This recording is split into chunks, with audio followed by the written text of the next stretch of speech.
Bon, les amis, sujet sérieux aujourd'hui.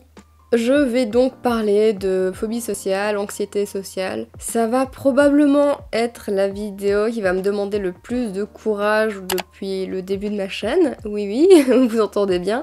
Encore plus que mes vidéos qui parlent de mutisme sélectif. Enfin, même si le sujet est lié, je trouve que c'est quand même plus facile de parler de ce qu'on a vécu avant, dans un moment où finalement ça va mieux, que de ce qu'on vit actuellement et de dire ce qui va pas pour l'instant, là, dans l'instant T. Donc j'espère que cette vidéo servira à certains et certaines, que ça vous aidera, que vous vous sentirez moins seul si vous aussi vous ressentez les mêmes choses que moi. Et voilà, donc je vais commencer, ça va pas être facile. Si vous débarquez sur ma chaîne, regardez un peu mes précédentes vidéos sur le mutisme et tout ça pour comprendre un peu où j'en suis, c'est toujours mieux, c'est pas obligé, mais c'est toujours mieux.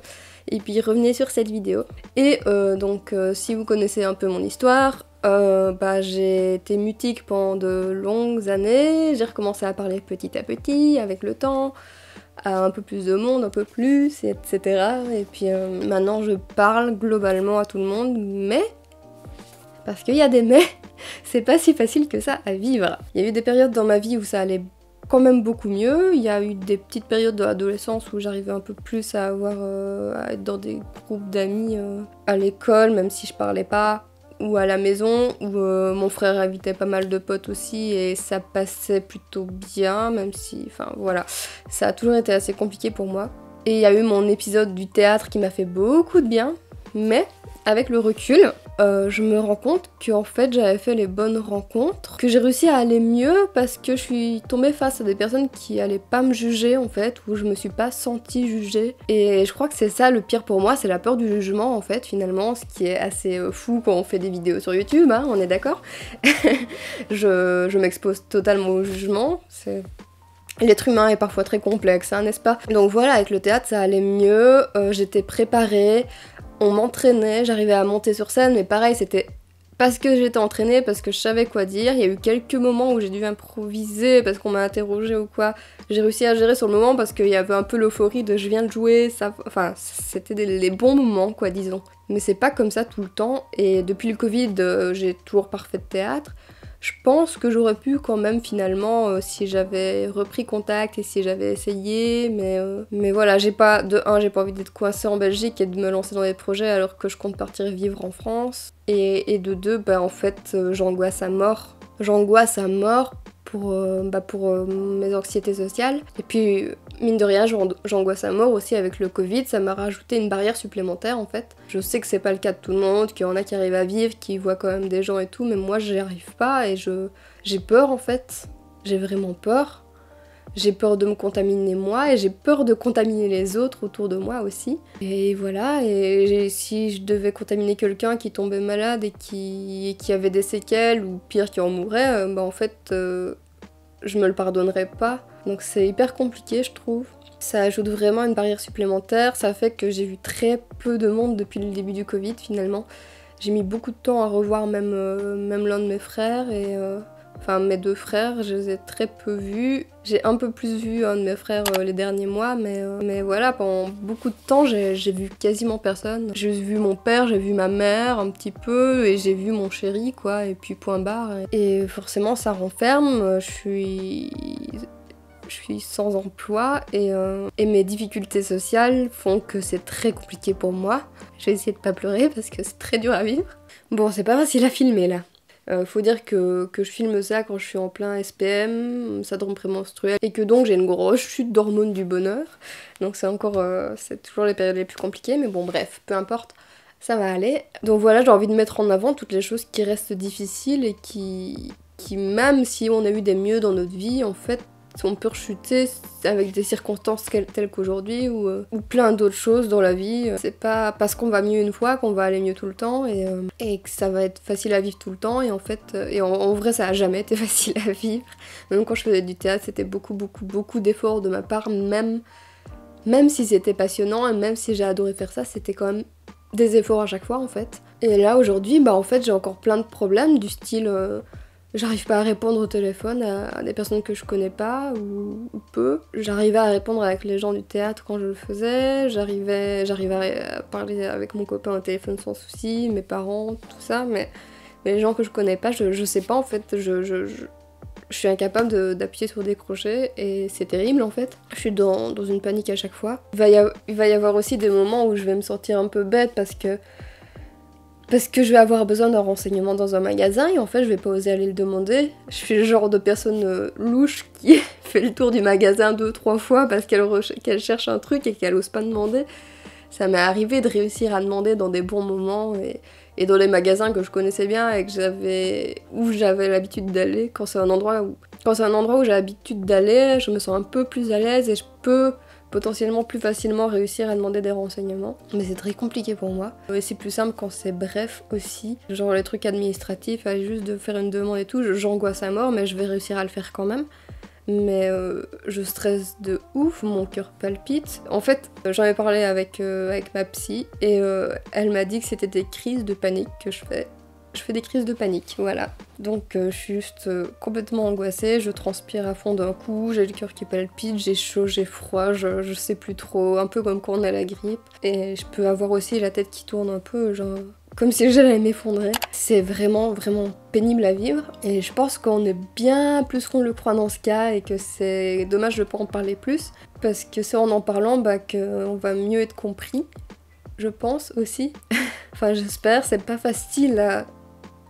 Je comprends que c'est pas facile à comprendre pour les gens qui ne le vivent pas. Parce qu'on ressent pas les choses de la même manière, on vit pas les choses de la même manière. C'est pas facile de se mettre à la place de quelqu'un qui est totalement différent de nous. Et donc souvent c'est les gens très différents de nous qui vont juger des personnes comme moi et qui ont peur. Et justement, on a peur, enfin moi en tout cas, et je crois que c'est le cas de beaucoup de monde, on a peur du jugement de l'autre. Et c'est ça qui va nous bloquer encore plus.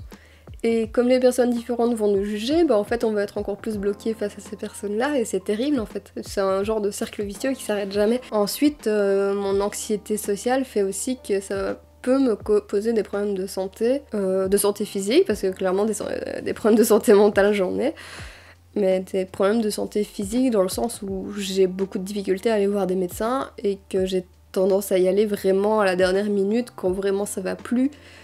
Et que je sens que j'ai plus trop le choix. Et c'est compliqué en fait parce que ça peut me mettre en danger clairement. Quand on soigne pas certaines choses à temps, en fait ça peut être grave. Donc j'essaye de me mettre des coups de pied aux fesses et de dépasser mes peurs pour aller de l'avant. Et là j'arrive à avoir quelqu'un pour m'aider psychologiquement. J'ai réussi à avoir mon médecin traitant quelques fois, mais voilà, c'est très difficile pour moi à chaque fois. Et ce genre d'anxiété fait que en fait on va tellement tétanisée sur le moment qu'en fait j'ai la peur d'avoir l'air débile et en fait c'est mes craintes qui font que je vais avoir l'air débile parce que mon cerveau il va genre complètement bug. Ça m'est arrivé de plus connaître ma date de naissance juste parce que je suis stressée en fait, alors que dans des situations où je suis pas stressée, en fait tout fonctionne bien, j'ai aucun problème au cerveau, c'est vraiment l'angoisse qui va faire que une fois j'étais adolescente, enfin ça date, je me souviens que j'avais vu une gynéco et qu'elle m'a demandé ma date de naissance pour l'inscrire et tout, et j'ai dit que j'étais née en 2002 alors que je suis née en 1992, 92 pour les Français. C'est terrible quoi. Et je me suis rattrapée en mode ah non, ça c'est l'année de ma cousine. De ma cousine, what? Je parle même pas à mes cousines, je sais pas. Genre j'étais tellement stressée que j'ai pas compris comment j'ai fonctionné et qu'après coup je me suis sentie très bête. Et voilà, c'est le genre de truc que peuvent faire l'angoisse quoi. On sait plus quoi, on sait plus où on habite, on sait plus notre date de naissance, limite on pourrait presque oublier son prénom quoi. J'en rigole mais en vrai c'est terrible, c'est terrible. Il vaut mieux que j'en rigole plutôt que de pleurer. Et oui, dans mes commentaires YouTube, on m'a déjà dit que j'avais pas l'air d'être une personne angoissée et tout, parce qu'en fait, face à ma caméra, bon là j'ai l'air angoissée parce que je parle de choses qui m'angoissent à fond, mais oui, face à ma caméra, seule, c'est comme un sacré challenge de se filmer, mais plus on le fait, plus on s'habitue, et finalement ça devient assez naturel, et finalement je suis seule avec moi-même quand je parle à ma caméra, même si vous allez m'entendre, me voir après, là je suis quand même seule avec moi-même. Et ça me renvoie à quand j'étais petite et que j'arrivais pas du tout à parler aux professeurs et que j'avais quand même réussi à m'enregistrer pour leur faire écouter le son de ma voix et pour participer à certaines leçons oralement de manière indirecte, par exemple. Les méthodes indirectes où je vais pas être confrontée directement au regard de l'autre, où je vais pas Je sais pas comment expliquer. C'est vraiment une peur de jugement et dans l'instantané, comme si je savais pas comment moi j'allais réagir et que j'ai peur de craquer devant l'autre. Et là, ça m'est arrivé pour des rendez-vous forum, donc Pôle emploi pour les Français, où en fait je suis tellement stressée que je craque sur place et que j'ai l'air complètement pitoyable. Et ça m'est arrivé pas mal de fois. C'est vraiment naze et c'est vraiment handicapant en fait. C'est vraiment un réel handicap dans la vie. Et bordel que c'est dur d'en parler. Mais je pense que c'est important, comme je vous ai dit, pour en aider d'autres et pour mieux nous faire connaître les personnes anxieuses. Et aussi peut-être que ça va me soulager d'un poids de réussir à en parler. Et le fait que quand j'étais au théâtre et que ça allait de mieux en mieux, j'étais en train de me dire que ça pouvait que continuer à aller mieux. Et je m'attendais pas à avoir une rechute pareille. Et ça c'est terrible en fait, parce que je croyais vraiment que j'allais arriver loin. Et je crois aussi que je crois toujours que je peux y arriver parce que j'ai réussi une fois et que je peux évoluer et que j'ai quand même pas mal de ressources en moi, mais c'est pas facile. C'est pas facile et il me faut le temps. Il faut que j'apprenne à me détendre un peu plus. Après, je suis une personne anxieuse dans certaines circonstances, mais quand je suis seule avec moi-même, en fait, je suis quand même bien finalement. En fait, je suis bien seule avec moi-même, j'ai pas de problème, je peux être en mode. Je mets de la musique, je danse, je suis bien quoi. Donc c'est pas une anxiété permanente, c'est vraiment certaines circonstances qui vont d'un coup me mettre en état de panique. Après, faut dire que tout le monde démarre pas dans la vie avec les mêmes chances. Faut dire que j'ai eu ce problème d'être toute petite, même si je sais pas ce qui a été le déclencheur ni quoi que ce soit, mais c'est comme ça depuis toute petite. Et puis j'ai vécu des violences familiales, j'ai vécu du harcèlement scolaire, j'ai vécu trop de choses difficiles en fait à la fois et j'ai démarré dans la vie d'une manière assez chaotique et ça a duré très longtemps, donc je me dis c'est normal entre guillemets, c'est normal que même à 30 ans j'y arrive toujours pas parce qu'en vrai j'ai eu beaucoup de traumatismes et que ça met du temps de se relever de tout ça quoi. Et je suis une personne clairement hypersensible, même si je me suis jamais fait diagnostiquer en tant que telle, mais je pense que c'est assez flagrant quand même. Je suis hypersensible, hyper empathique, je suis une éponge, je prends tout le mal-être des gens autour de moi. Genre je peux pas regarder trop les informations parce que sinon je peux rien faire de mes journées parce que je serais pas bien, parce qu'il y a trop de choses terribles. Je préfère me renseigner à petite dose que de me plonger trop dans les informations tout le temps parce que c'est néfaste pour moi et que chacun sa manière de ressentir les choses, comme je disais avant. Et voilà, je suis une éponge hypersensible et c'est vraiment barbant.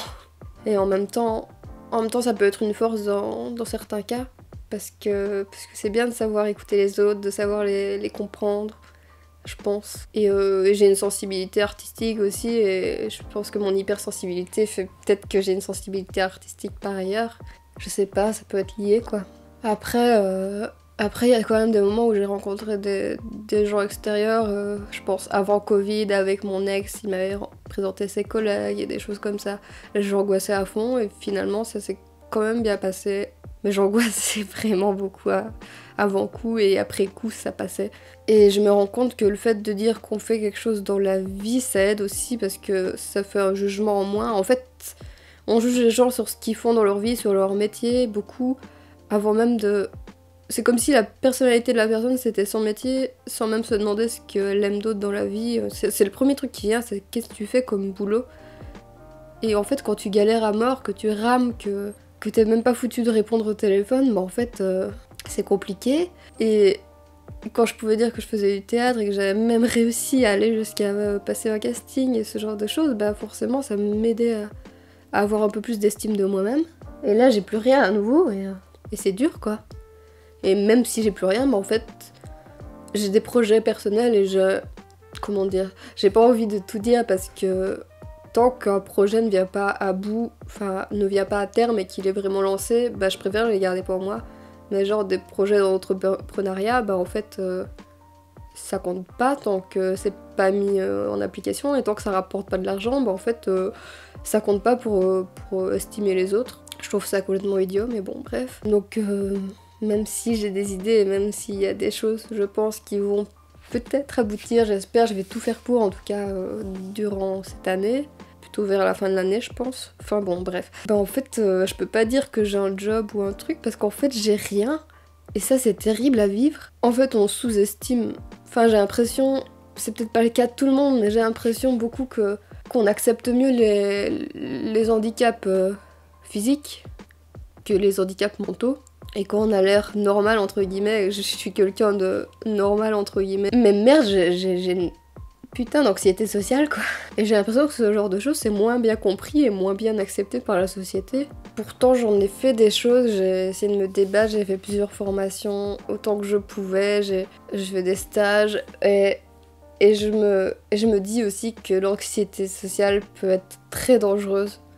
Dans le sens où je pense une anecdote, je sais pas ce que ça aurait donné si ça avait été pire, mais en fleuristerie, j'ai fait un stage de fleuriste. Et un jour je me suis coupée avec le couteau, parce que je coupais plein de tiges de fleurs et mon couteau a dérapé, et je me suis entaillé le bras. Heureusement c'était pas une blessure trop profonde, mais ça aurait pu, et en fait je l'ai dit à personne. Et en ce sens-là je me dis, mais mince quoi, ça peut être super dangereux de juste pas oser dire les choses. Si j'avais eu un truc qui s'infecte ou quoi, en fait j'aurais pas été couverte parce que j'aurais pas dit que j'avais fait ça là, que j'avais fait ça pendant que je travaillait. Et je trouve que c'est super grave et j'y pensais pas à ce genre de choses. C'est une copine qui est aussi atteinte de mutisme sélectif qui m'a dit que elle a pensé à ce genre de choses quand elle a fait sa demande de reconnaissance de handicap, qu'elle avait mis en avant aussi le fait que ça pouvait être super dangereux pour elle, qu'il lui arrive un truc et qu'en fait elle dirait rien quoi. Genre on peut être en danger et ne pas le dire. Parce qu'en fait on choisit pas le moment où on se bloque ou pas. On choisit pas les moments où on va juste rien oser dire. Enfin voilà, je vous aurais donné déjà un bon résumé de tous les blocages qu'il peut y avoir quand on a une anxiété sociale aussi forte, de mettre en lumière tout ça. Et oui, j'ai craqué en racontant ça parce que c'est vraiment très dur à vivre. Mais je retiendrai de tout ça quand même que finalement je suis quand même courageuse malgré tout parce que j'arrive à vous dire tout ça. Et j'ai toujours réussi à me battre et j'ai toujours réussi à aller à mes rendez-vous et à faire plein de choses malgré moi.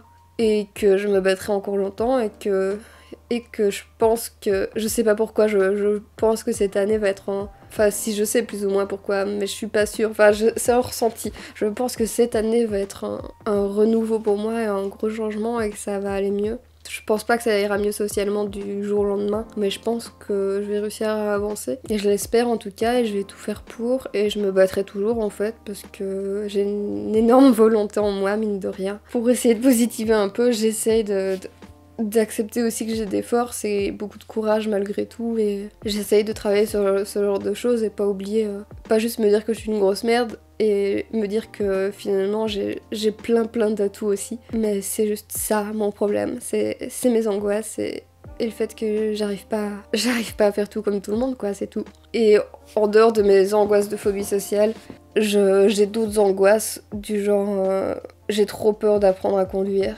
J'ai même peur de faire du vélo.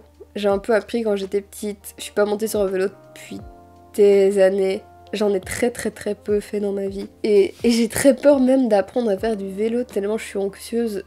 Mais je pense que ça sera une des prochaines étapes et je pense que cette année je vais enfin réapprendre à faire du vélo. J'ai très peur, je pourrais pas le faire en ville. J'ai trop peur de me faire renverser par une voiture. Si j'apprends à Noirmoutier, j'ai un peu peur.